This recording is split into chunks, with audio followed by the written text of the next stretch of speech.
안녕하세요. 포토샵 그대로 따라하기 긋하기 김학입니다. 자, 오늘 해보고자 하는 것은 어떻게 보면 기초적인 거예요. 솔리드 컬러하고 그 다음에 블렌딩 모드 이런 것들이니까요. 자, 바로 시작할게요. 자, 어떻게 하시냐면 일단 뭐 당연히 준비된 사진을 일단 불러올게요. 일단 준비된 사진을 불러오시고, 자, 우리가 지금 현재 자 일단 불러왔고요. 일단 불러왔는데 일단은 이제 그 기본적으로 어떻게 하는지 일단 아까 이제 최종적으로 이제 그 보신 게 있겠지만은 일단 이제 기본적으로 생각을 하신다고 한다면은 두 가지로 할 거예요. 일단은 우리가 그냥 상식적으로 한다고 생각하시면은 일단 색상을 정해 주시고, 자, 파란색을 일단 선택을 하신 다음에 그 다음에 어떻게 하시냐면은 자 브러쉬를 선택을 해 주시고, 브러쉬를 좀 크게 하세요. 많이. 자, 브러쉬를 한 1000 정도? 한 1000 정도 할까요? 요 정도. 한 여기 보면 1457인데 한 1500 정도 하신 다음에 그 다음에 색깔을 칠하게 되면 어떻게 됩니까? 그냥 묻혀버릴 거 아닙니까? 만약에 기본적인 상태에서는 이게 노멀 상태니까 그냥 묻혀버리겠죠. 이런 식으로.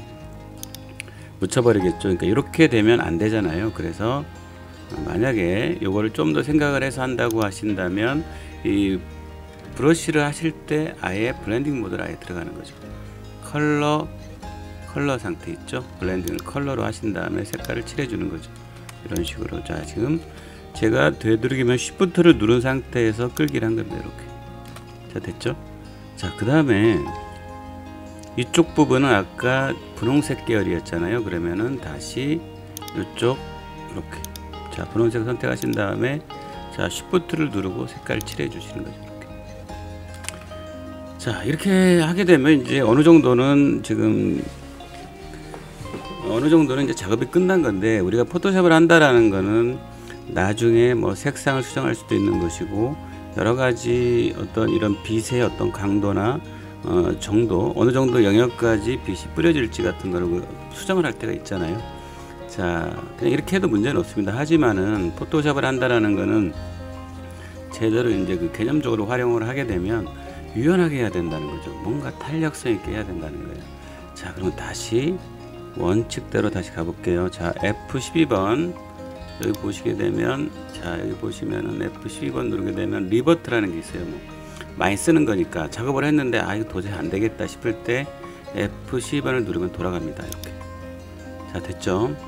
자, 그럼 원칙대로, 자, 오늘 배우고자 하는 원칙대로 한번 해볼게요. 원칙대로 하게 되면 어떻게 하시면 되냐면, 이쪽에 보시게 되면 Create New Fill 이쪽 있죠. 자, 요걸로 하게 되는 거예요. 요걸로 하게 되면은 자동으로, 자, 오늘 배우고자 하는 게 솔리드 컬러였죠. 솔리드 컬러를 하시게 되면 자동으로 레이어가 생성이 돼요. 자, 파란색부터 할게요. 자, 이거 색깔 번호까지 신경 쓰지 마시고 그냥 파란 계열로 하시면 됩니다. 이건 우리가 개념을 익히기 위한 거니까 그냥 파란색으로 할게요. 자, 오케이를 합니다. 자, 아까하고 뭐가 다르죠? 아까는 브러쉬로 하니까 그냥 백그라운드 상태에서 그냥 색깔이 먹었잖아요. 근데 지금은 어때요? 솔리드 컬러를 하게 되니까 레이어가 자동으로 생성이 됐잖아요. 자, 레이어가 자동으로 생성이 된다라는 거는 조금 더 유연하게 작업을 할 수 있다라는 얘기예요. 그리고 여기 보시게 되면은 지금 그 색상이 적용이 되면서 레이어 마스크가 이제 만들어졌거든요. 자, 레이어 마스크가 지금 흰색이니까 전체가 다 적용이 되어 있는 거죠.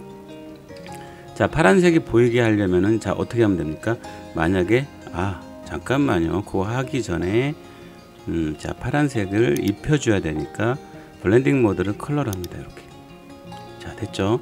근데 아까 이제 그 최종 목표가 뭐였냐면 파란색이 한쪽에서 비춰지고 왼쪽에서는 분홍색 계열의 색상이 나왔잖아요. 자, 그렇게 되면 어떻게 하면 되죠? 자, 그냥 하시면 안 되고 레이어 마스크를 선택을 해주시고, 자, 여기 기본으로 놓고요. 자, 요겁니다. 기본. 요거 누르시면 됩니다. 요거 누르시면 돼요. 기본.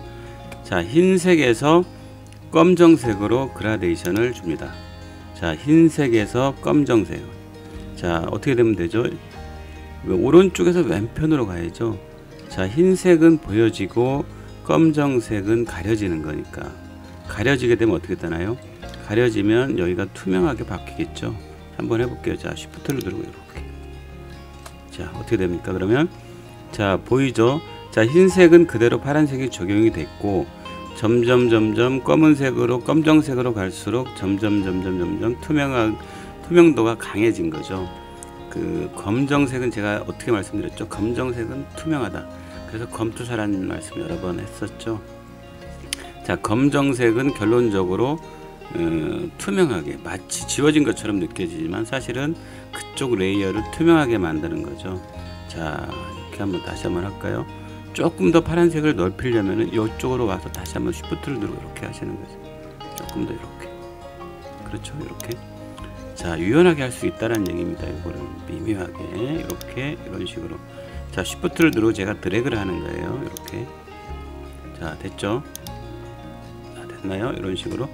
자, 그 다음에 이제 만약에 분홍 색깔을 이쪽에서 빛이 쏘아진다고 생각을 한다면은 다시 한번 솔리드 컬러를 한번 다시 한번 추가를 합니다. 자, 솔리드 컬러 물론 복제를 해도 되고요. 복제해도 상관없습니다. 자, 솔리드 컬러를 이렇게 레이어 복제해도 상관없다는 얘기죠. 자, 이렇게 이번에는 분홍색으로 한번 할게요. 자, 어떻게 합니까? 여기에서도 마찬가지로 블렌딩 모드를 컬러로 합니다. 이렇게 되면 전체가 분홍색으로 바뀌겠죠. 맨 상위에 있으니까 레이어가. 자, 그럼 어떻게 합니까? 이번에는 자, 다시 기본으로 가시고 여기 이 부분 기본으로 가신 다음에 바꿀게요. 요거 이렇게 흰색에서 검정색으로 바꿔 놓으시고 자, 흰색에서 검정색. 자, 이번에는 자, 마스크로 다시 가신 다음에 흰색에서 검정색. 흰색이면 이 부분이 드러나는 거고요. 분홍색이. 검정색 부분은 투명하게 만들어 주는 거죠. 그렇게 되면 이 밑에 있는 파란색이 드러나겠죠. 자, 한번 해볼게요. 자, 이렇게 Shift를 누르고 이런 식으로. 자, 맞죠? 여기 보시면은 자, 흰색 부분은 분홍색이 그대로 드러나고 검정색 부분은 이 아까 있던 이 분홍색 영역 전체를 갖다가 이제 투명하게 만들어 주는 거니까 이쪽 부분을. 그러다 보니까 밑에 있는 파란색이 드러나는 거죠. 이런 부분들이 좀 뭐 항상 좀 헷갈릴 수가 있어요. 자, 그래서 헷갈리시면 검정색은 투명하게 한다. 흰색은 드러나게 한다. 그냥 그런 대로 그대로 드러나게 하고 검정색 부분은 투명하게 한다. 이렇게 생각하시면 돼요. 잘 보시면은 그렇잖아요. 여기 보시면 한번 보세요. 흰색은 분홍색이 드러나 있고 그 다음에 점점 갈수록 투명해지는 거죠. 점점 투명해지면서 밑에 있는 파란색이 드러나는 거죠. 자, 이해되셨죠? 요거 항상 자, 이렇게 생각하시고 자, 그 다음에 또 한 가지 만약에 우리가 뭐 별건 아니지만 기본기예요. 우리가 글자를 쓰기 위해서 만약에 우측 부분을 더 확보를 하신다. 자, 우측 부분을 확보를 해야 된다고 한다면은 어떻게 하면 되죠? 자, 이것도 마찬가지예요. 이것도 이 검정색이라는 게 이 배경 색깔로 채워지거든요. 자, 크롭을 합니다. 크롭을 하시고 이걸 늘려줍니다. 이렇게 되면 이 배경 색깔이 검정색이잖아요. 검정색이 채워질 겁니다. 자, 이렇게 늘려봅니다. 이런 식으로. 자, 됐죠? 자, 체크하시고 이런 식으로. 자, 그래서 여기에다가 어떤 뭐 내용 같은 거 쓰시면 되겠죠. 이런 식으로. 내용은 중요한 건 아니니까요. 자, 이렇게 해서 자, 간단하게 써볼게요. 자, 글자 크게 하시고 자, 솔리드 컬러. 자, 그 다음에 블렌딩. 자, 이렇게요. 이런 식으로. 자, 이렇게 하시고 자, 컨트롤 T 하시고 적당히 조절하면 되겠죠. 이런 식으로. 자, 요거는 이제 자유롭게 쓰시면 되는 거니까 연습하는 거니까요. 이렇게 하시고 자, 됐죠? 이렇게. 자, 그래서 오늘 배운 거에 이제 어떤 거를 자, 다시 한번 자, 오늘 배웠던 거를 이제 정리를 하자면은 일단은 이제 전통적으로 그냥 색상을 칠하게 되면은 레이어라는 게 만들어지지가 않고 되도록이면은 이렇게 레이어로 만들어서 작업을 해야지만이 어떤 작업의 유연성을 확보할 수 있다라는 얘기죠. 그래서 되도록이면 색상을 입힐 때도 되도록이면 솔리드 컬러라는 걸로 해서 색상을 입혀주고 그 다음에 또 한 가지 더 욕심을 내자면은 블렌딩 모드라는 것 중에서 이제 컬러 모드 아까 있었죠. 여기 보시면 컬러 있었죠. 이걸 한번 해서 색상을 저렇게 입혀주는 거, 어떤 원하는 데에다 내가 원하는 색상으로 전체적으로 분위기를 바꿔버리는 거죠. 이제 그렇게 할 수 있다라는 거. 그 다음에 또 한 가지 말씀드리자면은 뭐가 있을까요? 아까 이 크롭이라는 거, 이건 뭐 너무 기초적인 거긴 하지만은 그래도 알고는 계셔야 되겠죠. 자 오늘 오랜만에 사실은 지금 영상을 하나 올렸습니다. 거의 한 달 이상 쉰 것 같긴 한데요. 자, 지금 계획은 그래도 조금씩 계속 요즘 뭐 워낙 인공지능이라는 게 워낙 대세기 때문에 그러긴 하지만 그래도 포토샵을 또 배운다라는 거는 또 다른 어떤 기초적인 거, 기초로 배우는 거라고 생각해요. 우리가 아무리 포토샵이라는 거는 어떤 기초적인 어떤 작업을 하든지 간에 꼭 쓰임새가 있으니까요. 인공지능이라는 게 분명히 당연히 어떤 대세가 되겠지만 그래도 포토샵이라는 거는 또 중요한 역할을 하고 앞으로도 이런 기초적인 개념들은 필요하리라고 생각합니다. 자, 그러면 수고 많으셨습니다.